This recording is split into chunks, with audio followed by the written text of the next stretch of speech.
Okay, this is my third and final video on the SIRUI Swift P1 gimbal, and in this video I'm going to show you how the controls work. I'm going to start off by charging my gimbal, and it takes about 2 to 3 hours to get it fully charged. Once I get it fully charged, I'm going to set it up on its tripod and turn on the gimbal. I've already downloaded the software that comes with the gimbal.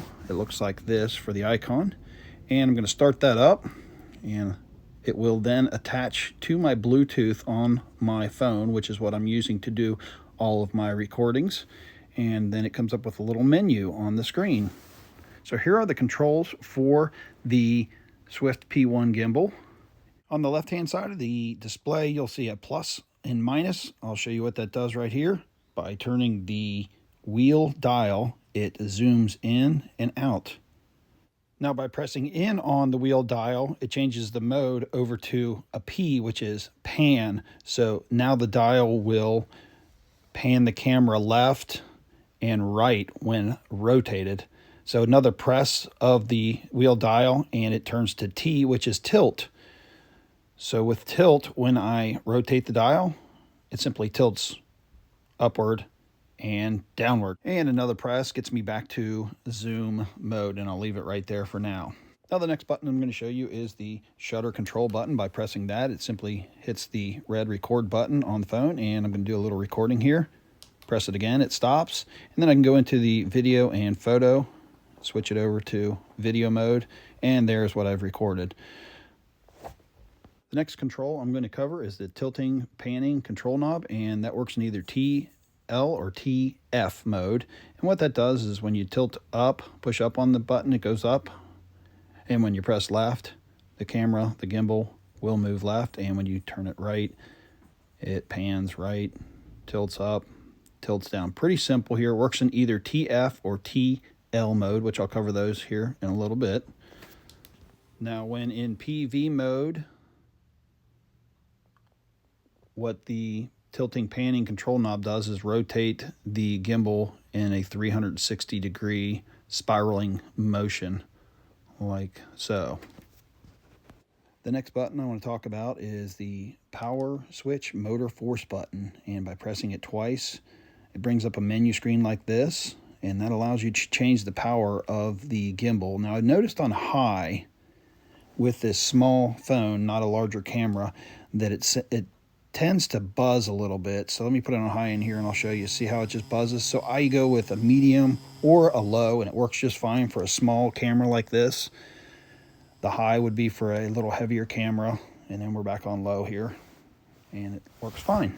The next set of controls I want to talk about is on the back of the gimbal, the top and bottom function switch here. The top would be function 1, and what that does is when you press that and hold it, it's called a panning following mode. You can see this is without pressing it. Then when I press it, it actively follows a lot quicker. As long as I'm holding it, it goes faster. When I let loose of the button, it kind of flows real slow and fluid. So if you're following something quick, you want to hold that button in. Now the second button here is a tilt following lock. So if you have it in TF or TL, you can press and hold that button and it will negate any of the locks that are associated with that mode. Now let me talk about the two modes here that we're talking about. The TL mode is the tilt following locked, and the TF is tilt following. So this button will actually let you bypass those modes.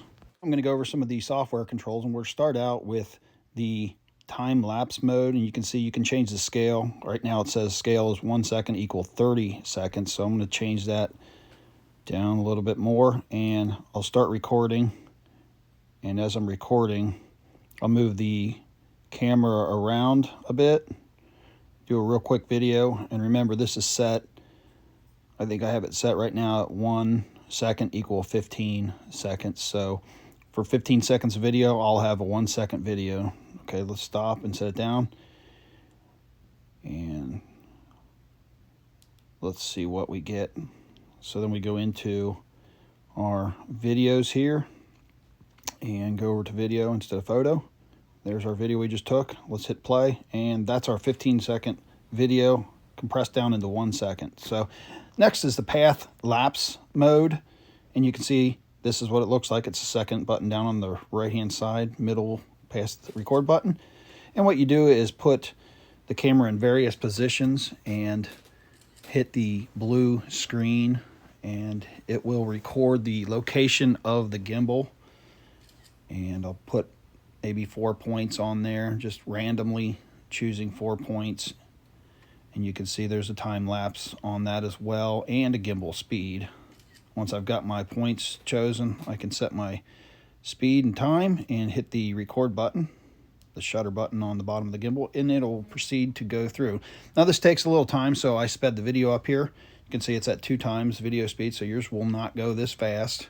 Once it's done, it'll record, and here's what we get, just real quick.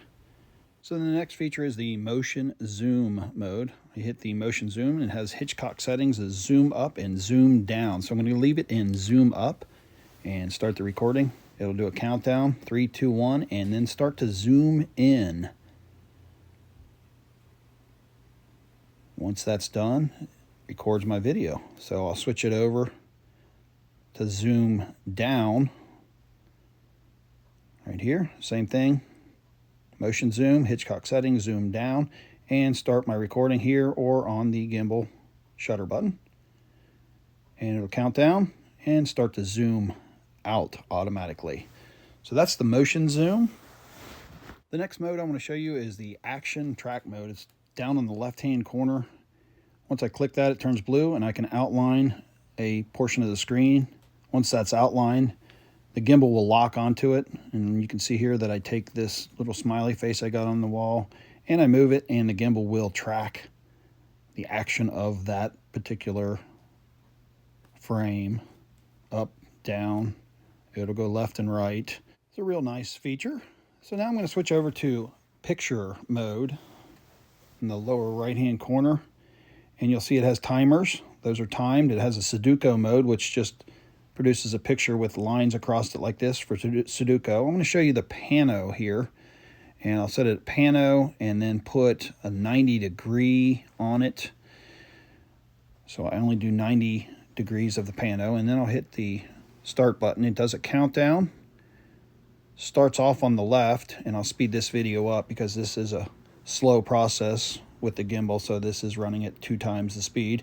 And it'll systematically go through and take the pictures needed to get a panoramic picture. And once it gets done, this is what it produced. Nice picture of my wood pile here. And you can see it looks pretty good. So the next mode is the 3x3 mode, and what this does is take 3 pictures up high, 3 pictures in the middle, and 3 pictures down low, and it stitches them all together. So again, this is automatic, and all I did was hit the start button and it should stitch them all together. I've never got it to work, unfortunately, so I can't show you the finished product.